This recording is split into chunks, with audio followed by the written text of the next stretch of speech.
give you just a really kind of a very terse overview of our work, and particularly our work with slash walls today. And hopefully you can take home some good ideas that you can apply in the ground wherever it is that you're working. So I guess just to kind of see what our landscape is like, this is what much of the southern Finger Lakes region in New York looks like. It's kind of a valley and ridge, but not. A lot of just hills and not even necessarily rolling hills. Some of this ground is pretty rugged, but the Cornell's teaching and research forest, the Arnot forest, it's Cornell has about 16,000 acres total of managed timberland I'm the forest manager for, but I just do that on a part-time basis. And currently all of my focus is on the Arnot forest. It's a 4,300 acre forest. It's a high elevation forest, about 2,000 feet in elevation. And we have quite a bit of diversity in our forest types down here. A lot of it is oak dominated, but we do have true northern hardwoods and what are also known as Allegheny hardwoods. So we have the opportunity to do our applied forestry research on a number of different stand types and stand conditions. In the Since at least the 1980s, we've been doing various attempts at regenerating our high value mixed species hardwood stands and using everything from strip clear cuts to patch cuts to shelter woods and seed trees. And I jokingly refer to the Arnot as a museum or showcase of many failed attempts at good forestry.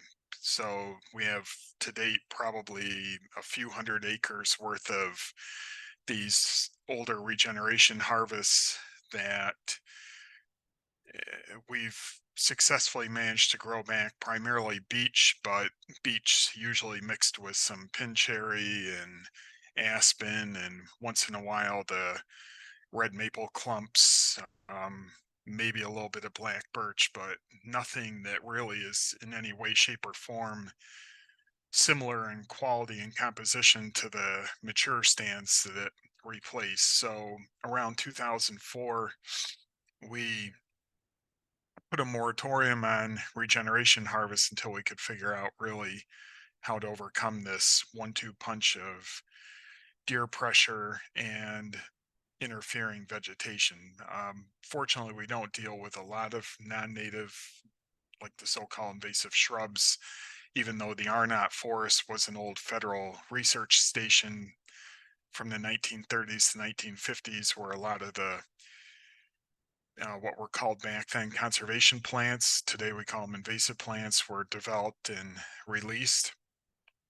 So we do have plenty of invasive plants. It's just they're not as problematic in these forest understories because frankly they can't compete with the dense understories of mostly beech.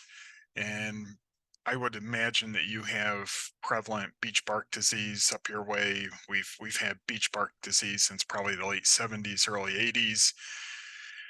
And we didn't realize it at the time, but we made a bad thing worse by just going in and doing indiscriminate, extensive firewood harvesting during the oil embargo era, and consequently, the majority of the forest understory is dense beech. And we have, I think Megan and I had talked about this earlier, so I'll just mention it before I forget. So, in some of the parts of the forest where we didn't do this extensive low grade harvesting for firewood back when you could sell anything and everything for firewood, we have been finding very large, meaning 20 plus inch diameter beech trees that are completely asymptomatic of beech bark disease growing in seas of dead and dying beech. So anytime we find those trees, and the density might only be one of those trees per every few acres in these areas where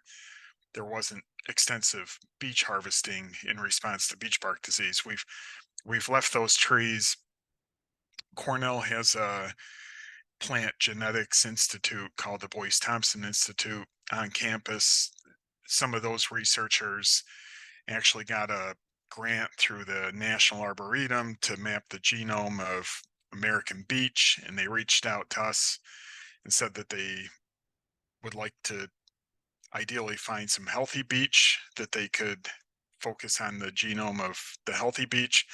And that coincided very nicely with when we started really identifying and preserving these trees. So they apparently have since mapped the genome of these healthy American beech, we call them our clean beech, and found that the genetic markers are fairly simple for that resistance, which is good news. The bad news is that we now have beech leaf disease creeping into the area, and we're very much at the front end of learning about that new disease. But from what I've seen and heard, it moves very quickly and it's very lethal. And from the time it first shows up in your woods to the time pretty much all the beech trees are dead, it's maybe only a 1 or 2 year time lapse. So hopefully, though, we've left enough of these big clean beech that over time we may see some resistance to yet that new disease. And our hopes, though, is that someday we can use those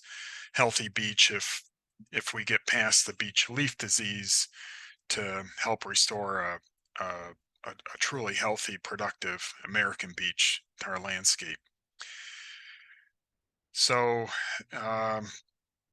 we never have really historically done deer fencing in this area. It's a more common practice in just south of here, like in Pennsylvania.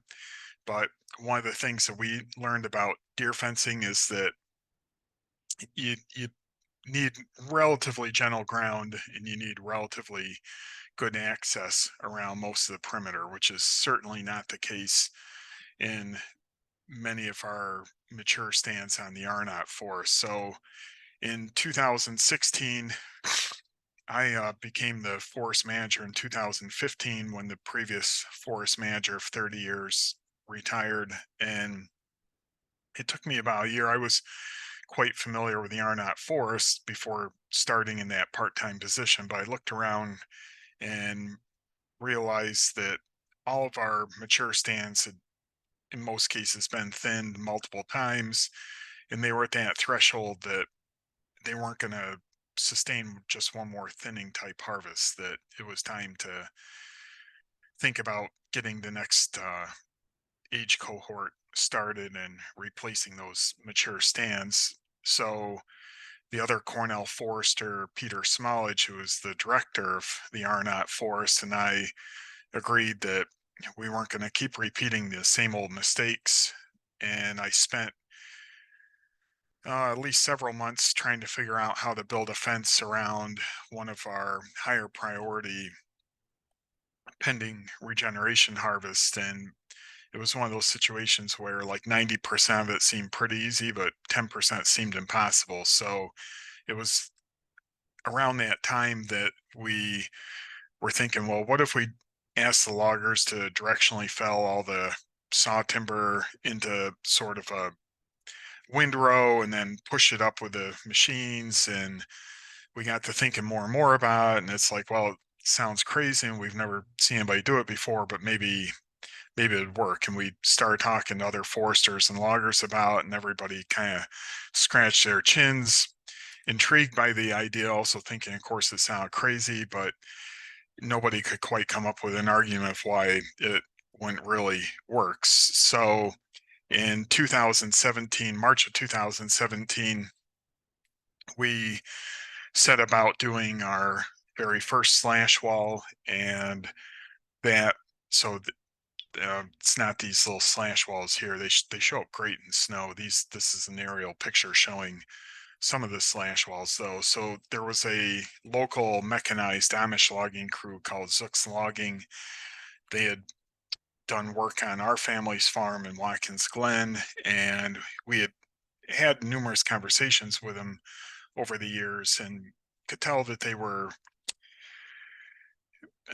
contractors that had a strong land ethic and weren't afraid of trying something new. So we turned them loose there early in 2017 and built our first slash walls. And I'll show you a picture of the very first section we built here in a minute. So if you're out there looking for loggers to help you do a slash wall project or even a brush wall project, now explain what that is here at the end, that would be more appropriate for larger or smaller scale, just reforestation planting projects. You're going to want to find contractors that, I mean, besides reputable and having the right equipment, and we've learned that that's a very broad range. Ideally, something that can cut and pile like a feller buncher. But we've seen successful slash walls built to date with just chainsaws and grapple skidders and whole tree processors. The sky's the limit, but feller bunchers probably overall are going to be the most cost effective. You got to have loggers though that are excited about the project.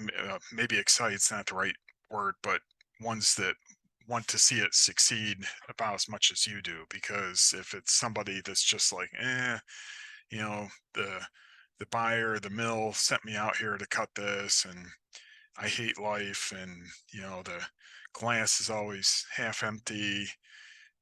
Those people are you're going to be fighting them at every turn, and slash walls are just one of those things that it'd be really hard to just inspect it into compliance, and harder yet if the loggers are just trying to do the bare minimum and cut out to the next job. So once you get the right crew, though, you got to obviously express clearly what the objectives are, what the specifications are, and then you got to pay them for this work. And our Amish loggers call this the busy work, but they've also learned to embrace this busy work because it's things that they can do when either they're waiting for the skidders to catch up, or the ground is just a little too soft for skidding, and the feller buncher though can continue to build slash wall. So I'll talk about how we compensate our loggers towards the end. The shape and size of the walls matter, certainly for effectiveness. So um, I'll give you what the specs are that we currently use in a moment, but if the wall is not adequately tall and wide and dense, it's not going to exclude the herbivores. The cost per foot does vary somewhat by the terrain and the amount of material and the stand type. Not as much as you may think. And the cost per acre, though, definitely varies by how many acres. So just to do kind of a, I guess I got an illustration here in a minute of how that cost per acre changes.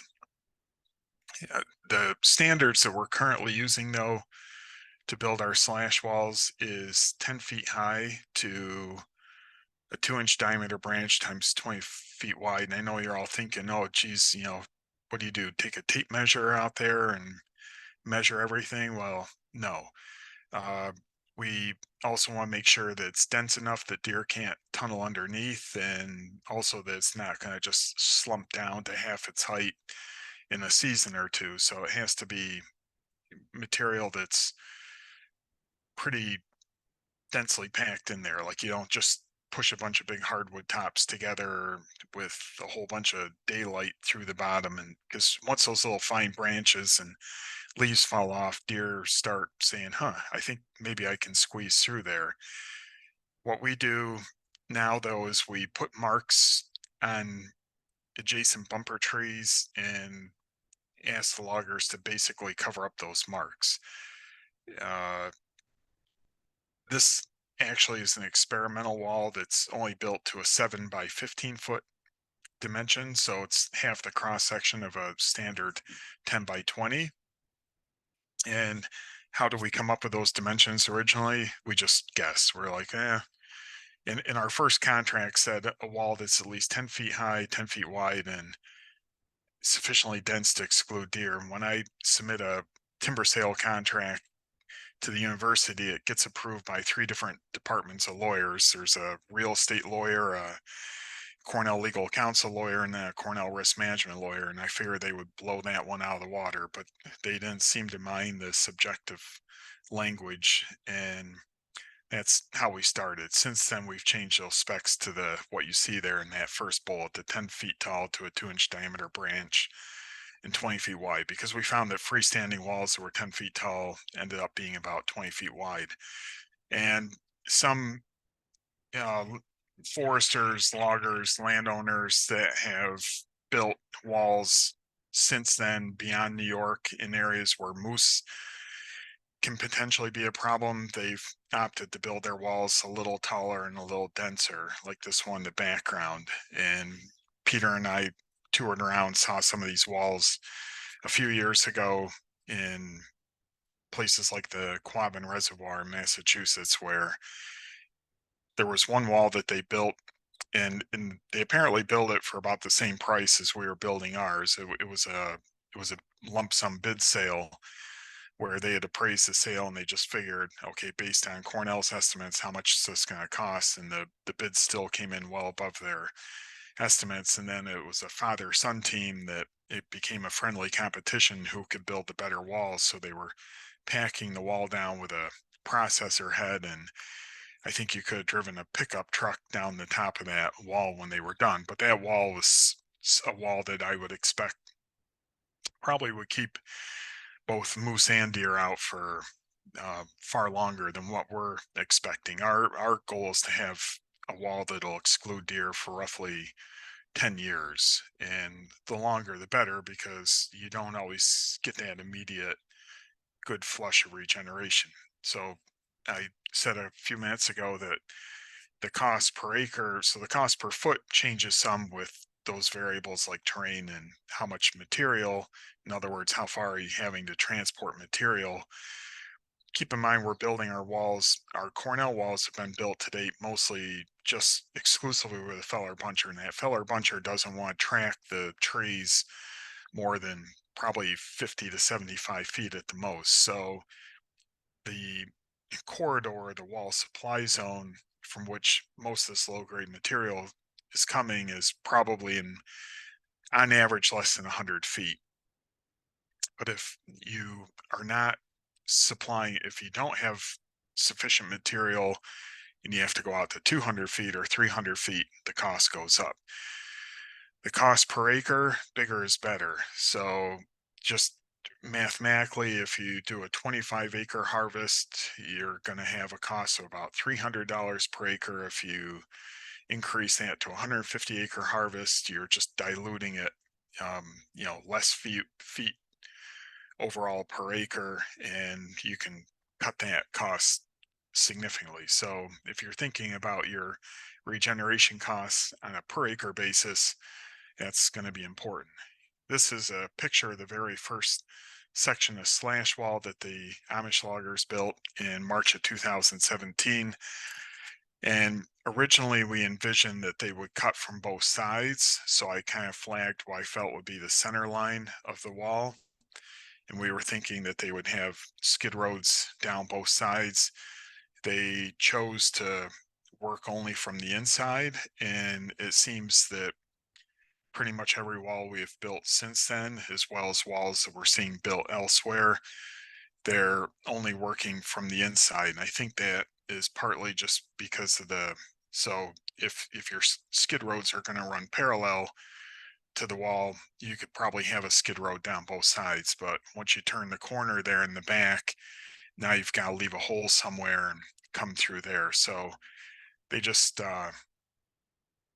and, and it doesn't seem to be a problem. But I guess if you were more worried about the amount of material, then you could potentially cut that wall supply zone distance in half by piling in from both sides. That's not how we've seen walls to date, though, built. So in our new slash wall guide, which I'll tell you where to find that, and at the end of the talk, we came up with this rule of thumb that we've tested, in that if you're trying to predict how wide of a swath you'll need to build one of these standard size walls, you subtract the amount of basal area in standing trees that you predict would go into the wall. So whatever your cutoff is, if in our case we take basically the grade saw timber comes out and all of the pulpwood and low grade like scrag material goes in the wall. They might salvage some scrag logs, and then of course the tops from the saw timber trees usually go into the wall as well. But if you got about 75 square feet of basal area per acre, and what you estimate is more wall material type trees, you subtract that from 150, and you're going to have a 75-foot wall supply zone, and that gets you in the ballpark. And then you have to adjust it for, again, the amount of utilization. So you're going to be taking out the main bowls from your pallet grade type trees. That would be less material for the wall. Species composition, not all trees are created equal in terms of their contribution to a wall. Things that have really pliable bushy crowns like beech seem to work better than something that has brittle branches like aspen, or uh, kind of coarse stem limbs like oak. Hemlock works really well too. You just gotta make sure that you're not putting big hemlock tops directly on top of the ground, because it'll look like a nice solid wall at first, and when the needles fall off, it's going to be a big trunk that's propped several feet above the ground and daylight through the bottom. And to date, that was the only time, and it was actually with this initial harvest, it's a 75-acre harvest, that we had deer breach the wall. And we went out there the first winter after this harvest was completed, walked the perimeter after kind of a fresh snow, saw some fresh tracks, followed it over, and sure enough, they had found a hole under where we left a big hemlock top. Stem diameter also influences the wall supply zone. Not a lot, but smaller stems tend to get more airspace, so they add up a little quicker. And this is just a visual illustration here of where we built one through a white spruce plantation, and you can see that because of the very high stocking and the fact that pretty much all the trees are going into the slash wall, you can't quite see down the corridor, but the gap is not much wider than the wall itself. So uh, just a few kind of learning curve things is, I've already mentioned this a few times, but you got to make sure the wall is built large enough. And how large is large enough? To date, we're still sticking with the 10 by 20 walls, but we have a number of experimental walls. They're the 7 by 15 walls, which is half the cross section and roughly half the volume. And at a small scale, we're certain that those will work.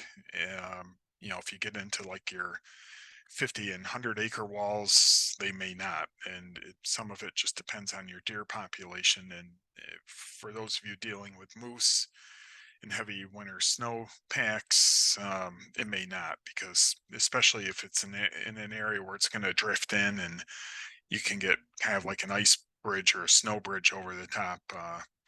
Deer, though, are probably not going to cross a wall once it's built until they can pretty freely step over the top. And for a moose, that may be no big deal. For a deer, though, it's going to probably have to be down below waist height before they would really try to step through it, 'cause it's like a giant cattle guard. Uh, we've learned the hard way to try to keep our slash walls with nice wide angles. This was one of our early walls. We come up with these really descriptive names at Cornell, like the wedge harvest and the pipeline harvest and the north gate harvest, because it's next to the north gate. But this was one of our smaller walls that as you can see from the name, it's got basically three acute angles to it. And being both relatively small and having these kind of tight corners, we quickly learned that we had to steal the timber from one side to build the wall that we really needed on the other side. So keep your angles wide, and circles are always going to be the most efficient in terms of the amount amount of feet of wall per acre protected, but circles don't always fit really well into our forest landscapes. So the more you can keep them square or big wide rectangles, the better. And we initially were leaving very large openings where the main skid road would come into the landing area and gating those with basically flimsy deer plastic mesh, which held up surprisingly well despite having healthy black bear population and a lot of other wildlife that seem to be drawn to these openings. It's sort of like the social gathering spot. We have cameras on the entrances to many of our slash walls, and one of our forest techs sends us like these weekly reality show pictures and videos of funny things that the critters are doing. Um, these are some pictures here of our smaller experimental walls last, not this past winter, but the winter before, 2021, 2022.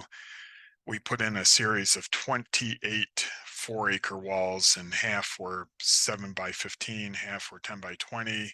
And then we had these overlaying treatments of shelter wood versus seed tree, and what we call brushed understory versus uh, unbrushed understory. So brushed meaning that the feller buncher hot saw weed whacks off 100% of the understory vegetation down below knee height, whereas unbrushed, it's just minimal disturbance for whatever was cut is a byproduct of the timber harvesting. We do always try to put at least a gate in, though, partly because we have extensive uh, regeneration monitoring going on inside, and some other research projects. But if you don't put a gate in, then the public gets curious, and we have free public access on Cornell lands, including hunting, so people end up getting hurt trying to climb over the wall. But we've learned over time to keep the openings smaller.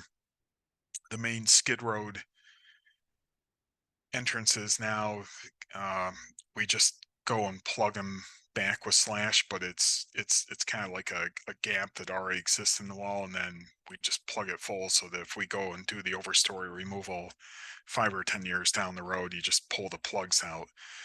A lot safer than covering it over with plastic mesh, because if a bear tears through there or a buck and the deer start flooding back in, you can probably chase them out of a 4-acre wall. But if it's a much larger wall, after about the second growing season, it's such a jungle in there, you'll never get the deer out again. So you don't want any break-ins. And then this is something that we're becoming increasingly attentive to, is just what happens if you don't have a good seed crop. In most cases, we have almost zero desirable seedlings on the ground at the time of initiating the harvest. And yes, it would be ideal to go in there and do some sort of a preparatory cut and try to improve that. But in most cases, we'd probably just be filling those voids with more beech brush or invasive shrubs or things, blackberry canes. So to date, though, we've been pleasantly surprised with going in there and basically jumping right into a seed tree or shelter wood, and getting some really, really good regeneration back. This happened to be an oak shelter wood where we had a good acorn crop in the fall of 2019. And you can see what happened. This was taken 2 years later, where it was already chest high, super, super dense red oak regeneration. Um, I've mentioned Peter Smallage now, I think a couple times. Peter is taking the lead more on the what's happening inside in terms of the regeneration, I tend to focus more on the operational side and the how-to side. This is a slide though that I stole from a presentation that Peter gave a couple months back to the Society of American Foresters that summarizes some of the regeneration response of up to 5 years now in the older walls. Our oldest walls have now gone through 6 growing seasons. But here's what we're confident in saying to date. We know slash walls, if they're built right, will exclude deer and I think also moose. Slash walls are definitely less expensive than fence. We've been paying our loggers $1.50 a foot up until the last those experimental walls that were done a year and a half ago. Now we're at a I would expect our next wall with inflationary increases is going to be probably more like in the $2.50 a foot range, but that's still roughly a third to a quarter of the cost of building fence. But unlike fence, we don't really have to maintain it afterwards. Peter always quips that if a tree falls on it, just makes your slash wall better, and there's no removal cost down the road. We do have some fairly large deer fences on the Arna. Our biggest is 33 acres, and it's a maintenance nightmare. And frankly, it's not that effective. Deer are still getting in, and that's with an offset electrified strand on top of it to reinforce it. The seedling height definitely much faster and where the deer are not selectively browsing the seedlings. That's no surprise. Just how much faster it depends on, there's sort of this exponential change. But um, I was looking for a good graph from Peter's presentation to illustrate this, and being the researcher that he is, he tends to break it down into way too many bars and charts. So it's at least several times. I would say for our key species like oak and sugar maple, they're growing, but more importantly, they're growing beyond that stunted deer browse height. With the so there's kind of two parts to regenerating mature forest. You have to exclude deer, but you also have to deal with that interfering vegetation. So I mentioned earlier the brushing. We've we found that again, this hot saws are great for that. We're paying our loggers additionally about $100 an acre to mow off these bamboo thicket understories of beech brush. And in some cases where there's been minimal disturbance in the past, we're seeing this flush of potentially new interfering species like pin cherry, uh, maybe even a little bit of striped maple. But when you wipe the slate clean and kind of start it all over on equal footing, the good stuff seems to be able to compete very well with the not so good stuff. Whereas if the deer were periodically walking through there and nipping off the buds in an adult deer, our wildlife biologist Paul Curtis, he was one of the faces on that title slide.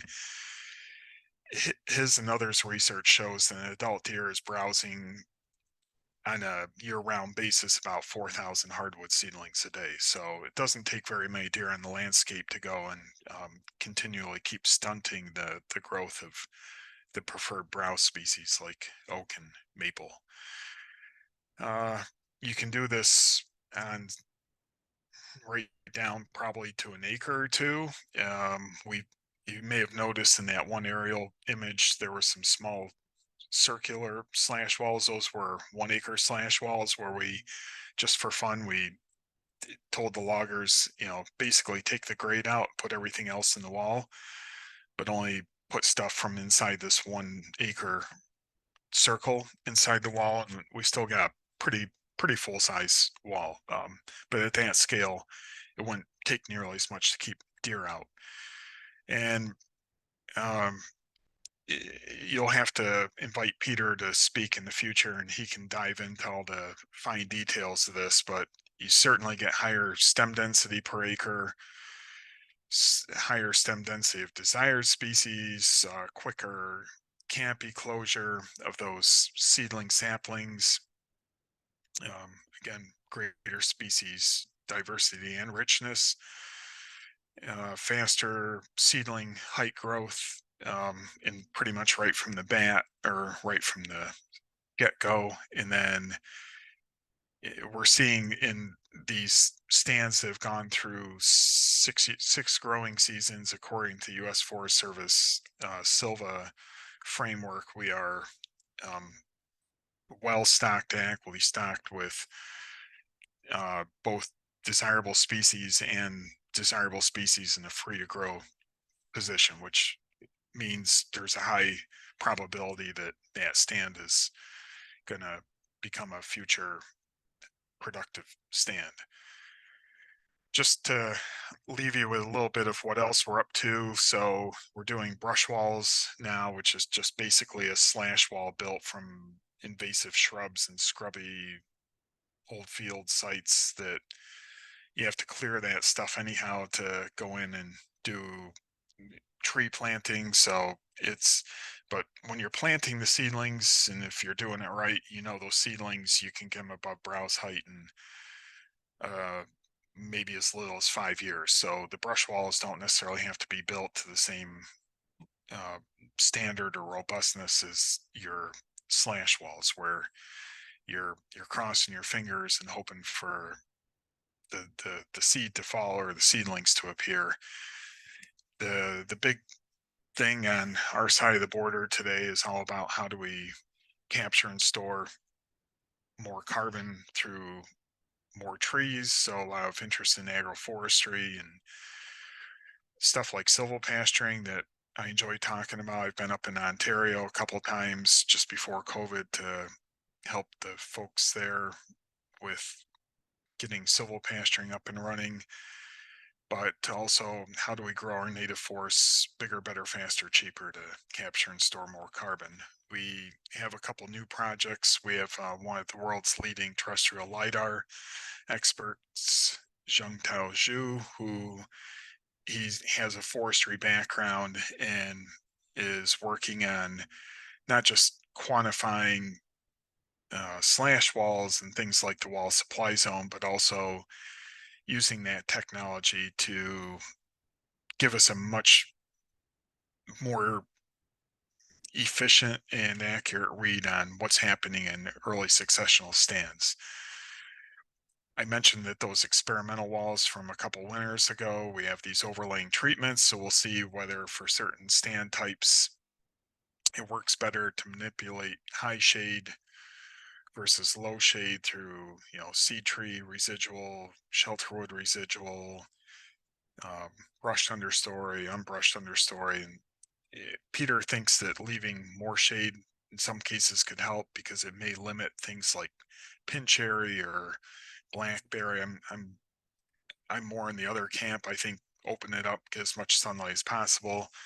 And then we're also working with SUNY SF, New York's official forestry school, on virtual reality tools so that you can train everybody from policymakers to loggers and I guess everybody in between on what it's going to look like with and without deer exclusion and how you build a slash wall.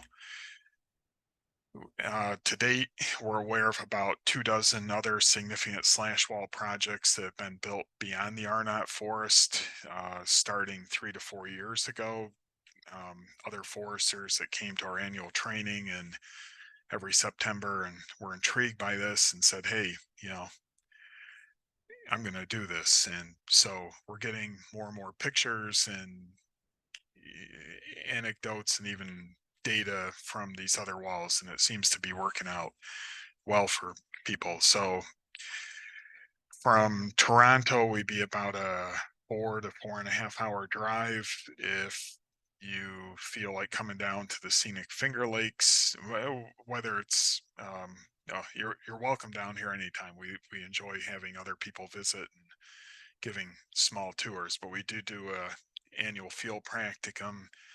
It's the last Thursday in September every year. So I guess that would be September 28th this year. And It's not just about slash walls, but it's everything that it's kind of the latest, greatest of what we're learning on the regeneration front. And then I mentioned this new guide that took us a couple years of procrastination to finish it, but we uh, basically sent this to print about 6 weeks ago, and you can download a free copy at our Slashwall resource site, which is that address at the bottom, slashwall.info.